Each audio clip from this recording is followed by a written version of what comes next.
Ladies and gentlemen, federal employees, today we're talking about all the things you should know as a federal employee. We're going to go over all your basic benefits, what they are, how to get them, and how you can get the most out of them. So this video is specifically for if you're new to the government or you're new to learning about your benefits, which I see both sides all the time. Even if you're close to retirement, you want to make sure you understand what you have. And especially if you're new, you want to understand what you have. So let's dive in. We're going to focus on two different sides. First, all the monetary benefits they give you, plus all the protection they give you through insurance. Plus, we're going to go over some bonus things to know, hey, when are you actually going to be eligible to keep these things in retirement? And what is your pension going to be in retirement? We're going to go over all these things here today in a nice, simple way to understand all of it. Now, if you're new to the channel, welcome. My name is Dallin Haas. I'm a financial planner. I help federal employees just like you every single day,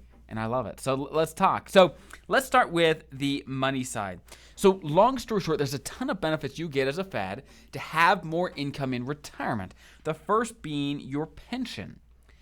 If you're not familiar with what a pension is, basically it's money. It's money every month. It's an income source in retirement. So once you retire from the government, every single month for the rest of your life, you get a check from them, which is fantastic, which, as I'm sure you know, is incredibly rare to get. It's very rare outside of governments, state, local, federal governments that offer pension because it's expensive to do. So that's fantastic. We'll go into more on that in just a second.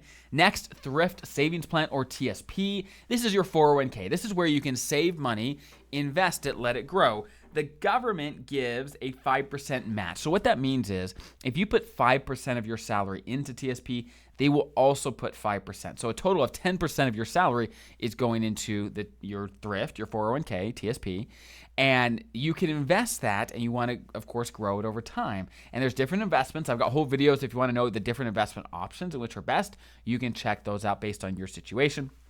Next, as a FERS federal employee, you qualify for Social Security, which you may say, well, is Social Security really a federal benefit? Meaning, I thought all Americans get Social Security, and the answer is not all Americans, but most do now. But you as a FERS federal employee, you do pay into Social Security, so that is an income source that you get. And actually, previous federal employees under the old system did not pay into Social Security, and so many of them didn't get Social Security, so this is a benefit I definitely wanted to mention. Last but not least is what they call the FERS supplement or annuity supplement. I'm not going to go into this very much because first, it's actually been on the chopping block to get rid of it for a number of years, and they may actually do it, but I've got whole videos. If you want to know what this is, you can check out my other videos on it. It's additional money if you retire early that you can get on top of your pension until 62. That's the long story short. Again, check out my other videos on that if you want to know. Next, insurance. Now, you may think this side is not as important as the money side, but you are wrong if you think that. They are both incredibly important. If you don't have the right insurance now in a retirement, it doesn't matter how much money you have. If something happens, you are toast. So let's talk about it. First, health insurance. The government provides health insurance. They've got a great health insurance program. You've got hundreds of different plans available to you. And the government, most importantly, they pay about 75% of the premiums. So if you're paying, let's say, $400 a month, they're paying probably $1,000 a month or whatever the math comes out to. They're paying a huge percentage of the premiums. And as long as you're eligible, they will continue to do that even in retirement. You'll have the same pricing structure in retirement, which is fantastic. Dental and vision is not subsidized through the government, but you can get dental and vision insurance through the government, and it's fine. It's not nothing special, but it's nice and convenient to have it through your job, which is nice. Also, life insurance, the government subsidizes a very small part of this, not a huge part, but if you need some life insurance, that it could be a good option. Just keep in mind, most of the insurance you can get through the federal government gets more expensive as you age, and so if you were planning to keep it for a while and into your older age, especially into retirement, it can get very expensive. So you just want to check on that. Say, what does it cost you? How is it going to go up over time? Is there better pricing elsewhere? Especially if you're in good health, then you may find better pricing elsewhere as you age. Last but not least, long-term care. This is long-term care insurance insurance is basically, if one day you needed to be in a nursing home or something like that, then this insurance can help pay for that, because those sort of facilities get very expensive. But long story short, what you need to know is the government's program that used to provide this is actually suspended. They no longer, as of today, as of recording, offer that. It's been suspended for a couple of years. Now, the word suspend alludes to the fact that it may come back, and it might, but I wouldn't hold your breath. It wasn't... It's hard to make any money in the long-term care insurance program for these companies, so I doubt it's coming back, is my guess. If you want long-term care insurance, you're going to have to find an outside company outside the government. All right.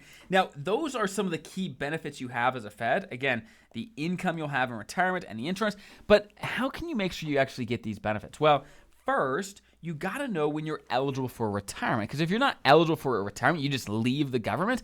Most of these benefits don't come with you. Let me talk you through that. So first, TSP. This is your 401k. This is the one benefit that basically whenever you leave the government, you can and will take with you. You can even just keep it in TSP or move it to the next 401k or IRA. You can take that one with you. However, to get a pension right away and things, you have to be eligible for that. Let me talk you through it.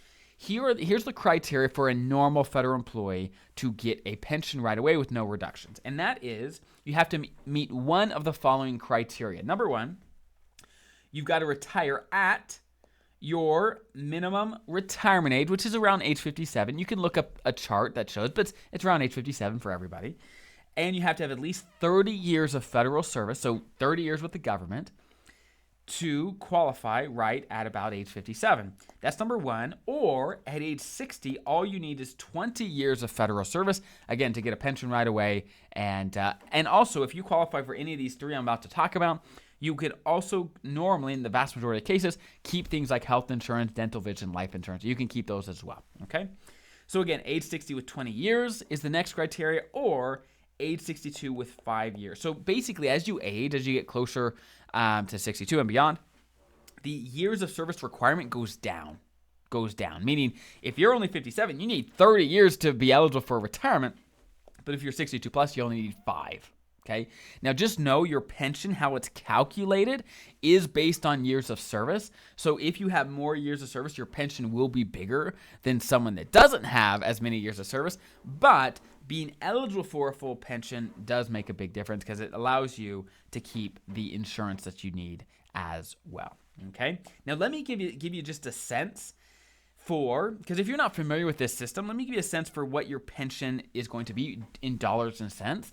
Because you say, okay, I work 30 years for the government, but how much is this pension really going to be? Because that's one of your core benefits as a Fed, is you get this pension. Let's ballpark this. So I've got whole videos on how to calculate your pension. If you wanted to go check those out, you can. But let me just give you a simplified example.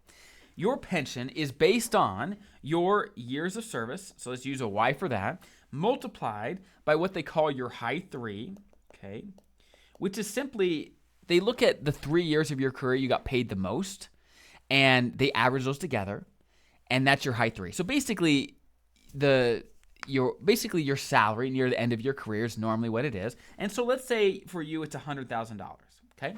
Let's say your salary is about $100,000, and so that's what it is. So years of service multiplied by, in this case, 100,000, multiplied by what they call your multiplier. Now, again, you can check out my other videos if you want the in-depth explanation, but in most cases, your multiplier is going to be 1%, okay? That's what they use. So years of service multiplied by 100,000 multiplied by 1%. So let's say you have 30 years of service. So 30 multiplied by 100 multiplied by 1%, that equals 30 grand. Meaning you will get $30,000 a year in a pension for the rest of your life. Okay? That is a guesstimate at what your pension will be. Of course, you have to throw your information, like how many years of service you have, what is your salary, those sort of things, to figure out what it will be for you. But that's just to give you a sense of what that is. Okay?